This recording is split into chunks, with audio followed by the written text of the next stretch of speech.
Ladies and gentlemen, brand new rolling heritage video. My name is Stefan and today we're gonna recreate a video that I have done before. I'm gonna do it better, easier, faster and quicker and yeah, more clear for you guys to do it at home. This car is from a customer of mine and I'm gonna change out the center bearing on this 87-40. This one has a 4-speed with overdrive, a M46. Pretty nice car, I love the color, but we need to take out the drive shaft. The drive shaft center bearing contains, of course, a bearing, so this thing can spin. We have a rubber housing, which is pretty sturdy, and that is exactly where that bearing is sitting in. This is pulled over the bearing, then underneath here is a spring with a little metal shim to stop the spring from tearing the rubber, and that is actually everything that holds up your drive shaft when you're driving down the road.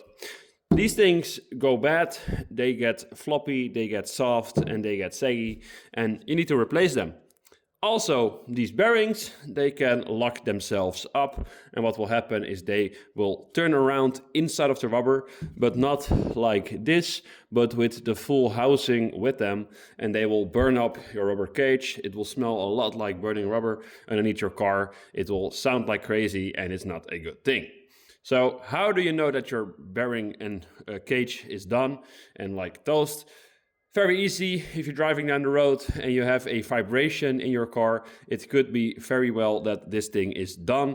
It can also be that you're braking hard. That was a personal thing of mine on one of my own 240s, that when you're braking very hard, if this thing is broken, what you will have is you're braking the car and the car slows down. The drive shaft will not be under tension anymore, and this thing will flop around because, yeah, it's not a cage anymore. It's just a bearing floating around in a huge, circular piece of the car, and it will just flop around against the body of the car, and it will make a terrible sound. This is what we're gonna do. What do you need to take this thing off? This job sounds a lot harder than it actually is. If you have a proper puller, you can do this very easily. You can also use one of the cheaper foldable ones, which always get tangled up. But it will work too. You will all see that in this video. You need a simple hammer. You will need some ratchet spanners, wrenches, how you want to call them. And just some basic tools that everybody has laying around. The main thing you need is just a puller. Let's get to the car and I will talk to you guys about the drive shaft, how you take it off, and the two variants of drive shafts you have. So we're now underneath the car. As you can see, over here we have that overdrive gearbox. Over here we have the center bearing, and over here we have the differential. It's very easy. There are 3 connection points. It's mounted up here, in the middle, and in the back. There are a couple different styles of drive shafts.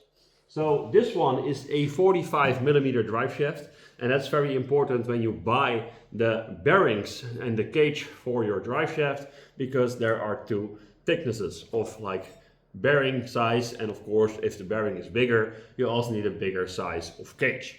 So this one is a 45mm. You can just use caliper, measure the thickness of your drive shaft, and if it's 45, you know if that's the size you need. If it's bigger, you need the other type of bearing.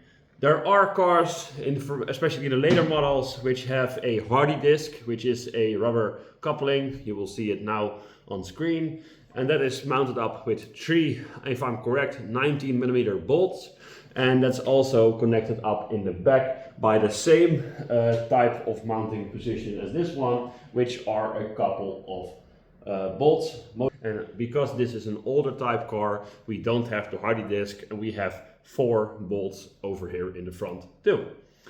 We need to take off these 4 bolts over here. We need to take off the 4 bolts in the back over here, and then we have 4 bolts, 1, 2 over there, 1, 2 over here, which drops the cage where that rubber is positioned in, and when that drops, the whole drive shaft will come out in one piece. And it's very, very, very important that you keep this drive shaft in one piece until you have it on the floor, on your workbench or anything, because this thing is mated up to each other.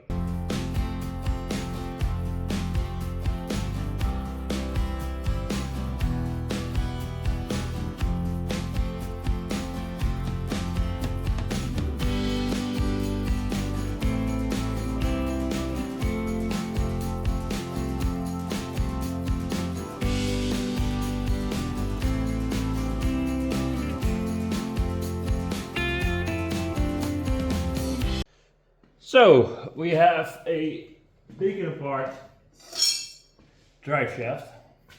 We have 12mm bolts over here. So we undo that one. And we undo that one. Then I like to undo this one too. And this one just slightly.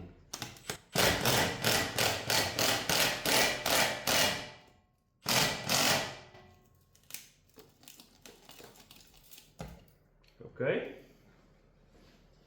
Now the front of this drive shaft has still a bolt in there, as you can see, which is now off there.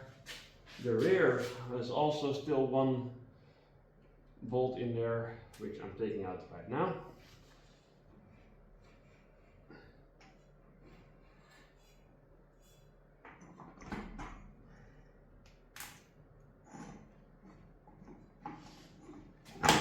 So that's that.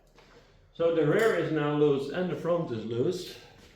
So now we go over here and we break loose that rubber piece. We can then flip this one around and take it off like so. So over here we have a drive shaft. This one is still, I think, pretty okay. So you can grab your U-joint and feel that way. No play, and now the same. Up, down, forward, back. No play in there. These ones, no play. No play. So the U-joints are good. That's why we are not making a U-joint video. So as you can see, these are splines, and these are two parts that can slide in and out of each other. So what I like to do is mark them. But if you take a paint like a paint marker or like a normal marker, if you clean the axle, your marking is gone. So the thing that I like to do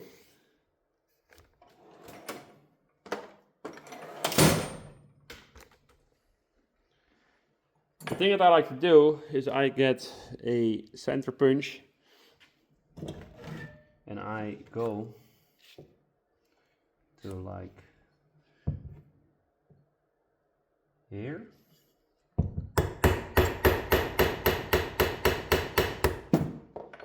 So now you can see maybe one little smack. Now we have a point over here, as you can see. If we take a ruler and if we take this point, then we can see, where's my center punch there, that we end up around there. And that means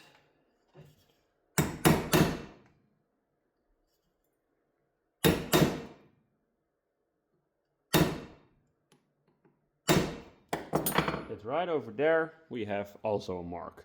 And that means that when we take it apart, like so, we can always put it back together the way we took it apart. This piece, the middle piece, let's say it like that, we can put it aside because we don't need that. We just need this small bit over here, and you can see that this thing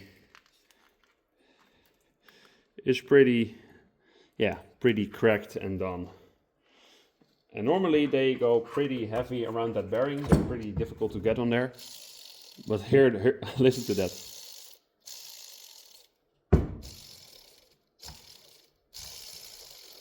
Not good. So how do you get it up? The way I like to do it is I get a puller.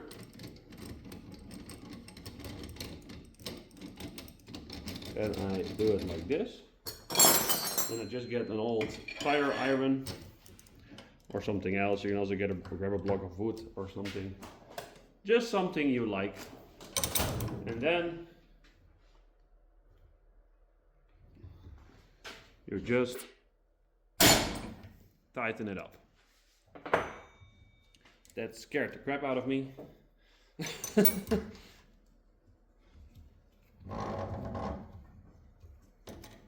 I thought it wasn't gonna go, but it did. Take your tire iron, put it over there.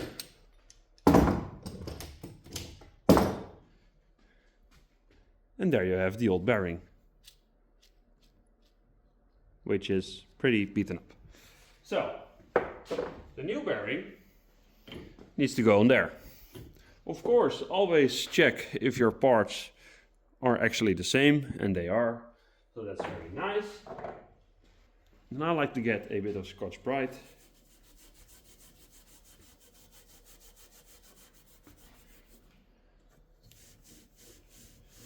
Slightly clean off this piece, so there is no dirt or grime going on there. I don't like to use sandpaper because it's too aggressive, in my opinion. That's that. We get that. We get the old bearing, and we just do it.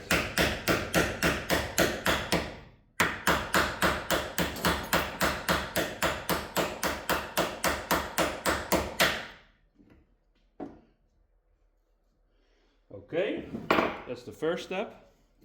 And now I get, this might scare some of you, I like to get a socket. We get our glasses. So we grab the same bearing that we use. I grab a 35mm socket which fits over the old bearing, because if we hit the old bearing we don't damage the new one. That's just that simple. And then we just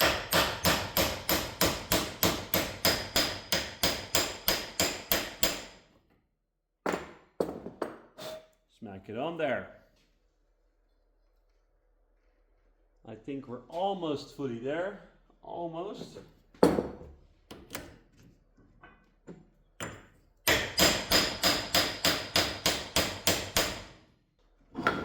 Bearing is on there.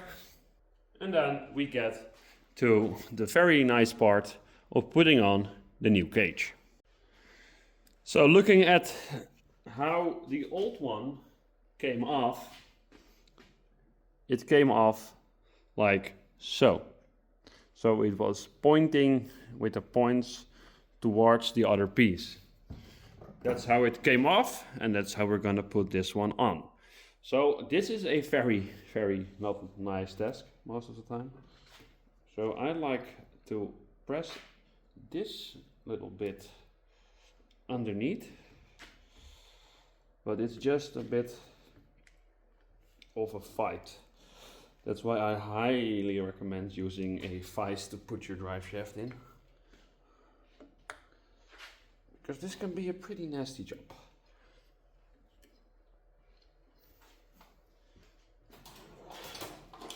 So you guys can just laugh when I'm fighting this bearing cage.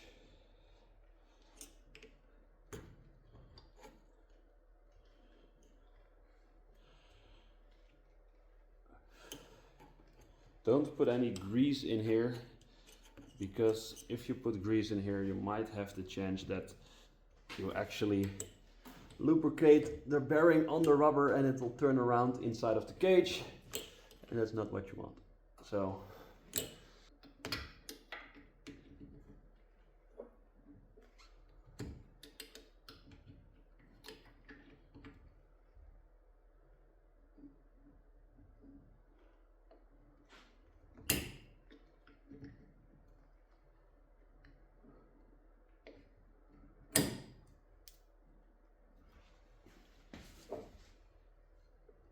make sure this thing is seated all the way around, fully underneath the bearing, and make sure it spins freely.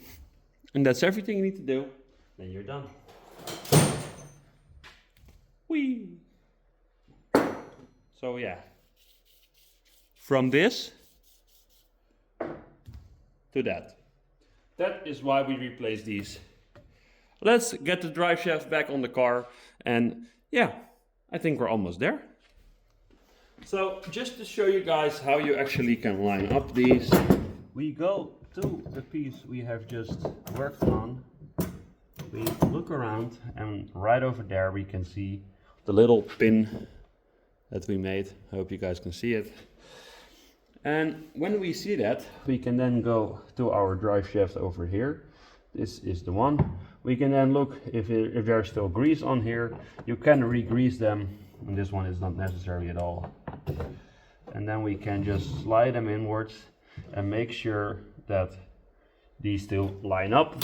You can take your ruler again if you want to see if they are in line, and they are. And there was a very specific thing that was wrong on this axle, because this boot needs to be over this edge. So when I took it out, it was just, yeah, not connected. So I'm gonna put this boot over the lip, and then we can put this thing back in the car, and then we're done.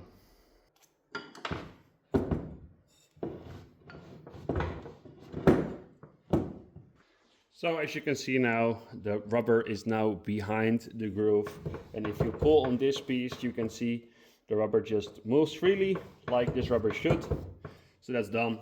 We have a very nice axle, the U-joints are good, we have a new bearing, a new cage, we have the new spring, which is over here, and the key to mount this thing, I'm just gonna explain it right here because it's difficult under the car.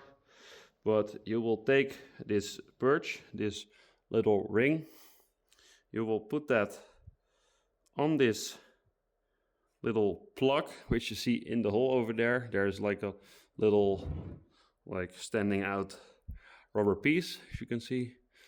This thing fits exactly over that. Then you put on the spring, and this spring will actually fall into a little notch inside of your drive shaft bracket, like the drive shaft support bracket where this cage actually sits in.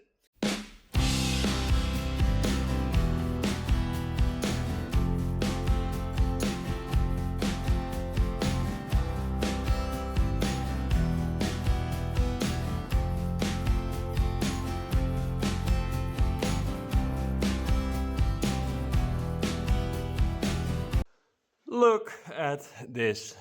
We have it all mounted up over there. We have a new bearing and a new cage over there, and we have it all mounted up over there. So if I take the drive shaft right now and I move it up and down, you can see how sturdy it is. You can see how freely it moves. Everything is smooth, everything is nice, just how we like it. And that is everything. It's a super easy job if you have a puller and a proper vise to clamp down the drive shaft. That's everything. If you like me to redo another video that I maybe have done before and need to refresh a bit, or if you have a new idea for me to film, then please leave it down in the comments also, because I love to help you guys maintain these cars yourself. Rolling Heritage signing out. Thank you guys so much for watching. Subscribe, like, comment, and I will see you guys on the next one. Bye bye.